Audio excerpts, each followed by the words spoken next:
આ શિયાળાની ઠંડીમાં જમવાનો સ્વાદ 100 ગણો વધારી દે તેવો આજે આપણે બનાવીશું બાજરાનો લસણીયો રોટલો। આ રોટલો એકદમ ફટાફટ બની જાય છે અને આની સાથે તમારે બીજી કોઈ વસ્તુ સર્વ કરવાની જરૂર નથી પડતી। તો ચાલો બનાવીશું। તો અહીંયા આપણે થોડુંક લીલું લસણ લઈ લેશું, લીલું મરચું અને આદુને આપણે આ રીતના ખાણી દસ્તામાં ખાંડી લેશું। આ પ્રોસેસ છે તે તમારે ખાણી દસ્તાની અંદર જ કરવાની છે। જો મિક્સરમાં કરશો તો તેનો રિયલ ટેસ્ટ નહીં આવે। આ રીતે આપણે અધકચરું જ વાટવાનું છે। શિયાળો છે એટલે આ રીતનું લીલું લસણ ભરપૂર માત્રામાં મળતું હોય છે, તો આપણે લીલા લસણનો યુઝ કરીશું। તો અહીં આપણે ઝીણી સમારેલી મેથી લીધેલી છે અડધો કપ, સાથે જ આપણે અડધો કપ લસણ લીધેલું છે લીલું, જેના આપણે પાન લીધેલા છે, અને એક મોટી ચમચી આદુ મરચાંની પેસ્ટ લઈ લેશું। સ્વાદ અનુસાર નમક એડ કરી દઈશું અને 1 કપ આપણે બાજરાનો લોટ લઈ લેશું। આ લોટ આપણે એકી સાથે બાંધવાનો નથી, થોડો થોડો લોટ બાંધતા જવાનું છે। તો હવે આપણે જરૂરિયાત મુજબ પાણી એડ કરતા જશું અને પહેલાં કઠણ લોટ બાંધવાનો છે, ઢીલો નથી કરવાનો। જેમ જરૂર જણાય તેમ આપણે પાણી ઉમેરતા જશું। જો આ રીતે તમે રોટલો બનાવી લેશો તો આની સાથે તમારે શાક બનાવવાની પણ જરૂર નહીં પડે, એટલો આ રોટલો ટેસ્ટી બને છે। તો આ કડકડતી ઠંડીમાં તમે આ રોટલાની રેસીપી તો જરૂરથી ટ્રાય કરજો। અને આ રોટલો બનાવવો એકદમ સિમ્પલ છે અને આ લોટને આપણે ખાસ મસળવાનો છે, તો જ આપણો રોટલો એકદમ પરફેક્ટ બનશે। તો લોટને આપણે સારી રીતે મસળી લીધેલો છે। તો તૈયાર થયેલા લોટમાંથી આપણે અડધો લોટ લઈ લેશું, એક રોટલો બને એટલો, અને થોડું થોડું પાણી ઉમેરતા જશું અને સારી રીતે લોટને મસળી લેશું। પણ લોટ ઢીલો ન થઈ જાય તેનું આપણે ખાસ ધ્યાન રાખવાનું છે। તો આ રીતે સારી રીતે મસળી લેશું। જેમ લોટ મસળશું તેમ આપણો રોટલો એકદમ પરફેક્ટ બનશે અને ફાટશે પણ નહીં।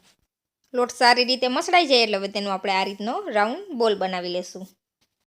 જો એમ લાગે કે હાથ ઉપર લોટ ચીપકે છે અથવા લોટ ફાટી ગયેલો છે તો આપણે તેમાં થોડું એવું પાણી લગાવી દઈશું અને આ રીતે આપણે હથેળીની મદદથી રોટલાને ટીપી લેશું। આ પ્રોસેસ તમે આપણે રોટલી વણીએ તે રીતે પણ કરી શકો છો, પણ બેસ્ટ રિઝલ્ટ તો આ રીતે હાથેથી ટીપીને જ આવશે। તો રોટલો ટીપાઈ ગયેલો છે, તો હવે આપણે તેને પેન ઉપર લઈ લેશું। આ રોટલો છે તે આપણે લોઢીમાં બનાવવાનો છે, તાવડીમાં નથી બનાવવાનો। આ રોટલો આપણે આજે ઘીમાં શેકીને બનાવીશું, એટલે આપણે તેને લોઢીમાં બનાવેલો છે। તો હવે 2 મિનિટ જેવો સમય થાય એટલે આપણે તેની સાઈડ ચેન્જ કરી દઈશું અને કિનારા ઉપર આપણે થોડું થોડું ઘી લગાવી દઈશું। ઘી લગાવતા જઈને આપણે રોટલાને સારી રીતે શેકવાનો છે। ઘીમાં રોટલો શેકાશે એટલે એકદમ ક્રિસ્પી બની જશે અને ખાવાની પણ ખૂબ જ મજા આવશે। મીડિયમ ફ્લેમ ઉપર જ શેકવાનો છે રોટલાને, જેથી કરીને રોટલો આપણો અંદર સુધી સારી રીતે શેકાઈ જાય અને કાચો પણ ન રહે। તો આ કડકડતી ઠંડીમાં આ રીતે મળી જાય બાજરાનો રોટલો તો બીજું શું જોઈએ। ફરી સાઈડ ચેન્જ કરી દઈશું અને થોડું થોડું ઘી ઉમેરતા જશું અને સારી રીતે બીજી સાઈડ પણ ક્રિસ્પી કરી લેશું। તો એક રોટલાને 5 થી 6 મિનિટ જેવો સમય લાગશે। નીચેની સાઈડ રોટલો શેકાય છે ત્યાં સુધીમાં આપણે ઉપર આદુ મરચાં ઉમેરીશું, જે આપણે દરદરા વાટેલા હતા તે, અને લીલા લસણના પાન એડ કરી દઈશું અને થોડું બટર। હવે સારી રીતે મેલ્ટ થાય બધી વસ્તુ ત્યાં સુધી આપણે થવા દેશું। ઉપરથી આ રીતે લસણ આદુ મરચાંની સુગંધ એટલી સરસ લાગશે રોટલામાં કે રોટલો આખે આખો એમનેમ ખવાઈ જશે। આની સાથે તમારે કોઈ વસ્તુ બીજી સર્વ નહીં કરવી પડે। તો રોટલો તૈયાર છે, તો હવે તેને આપણે સર્વિંગ પ્લેટ ઉપર લઈ લેશું અને આ જ રીતે આપણે બીજા રોટલા બનાવી લેશું।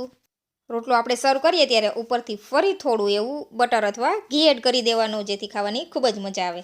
અને આપણે દહીં સાથે સર્વ કરશું અને કાઠિયાવાડી લસણની ચટણી। જો આ રોટલાની રેસીપી તમને પસંદ આવી હોય તો ચેનલને સબસ્ક્રાઈબ કરજો અને વિડીયોને લાઇક કરી આગળ શેર કરી દેજો। Thank you for watching.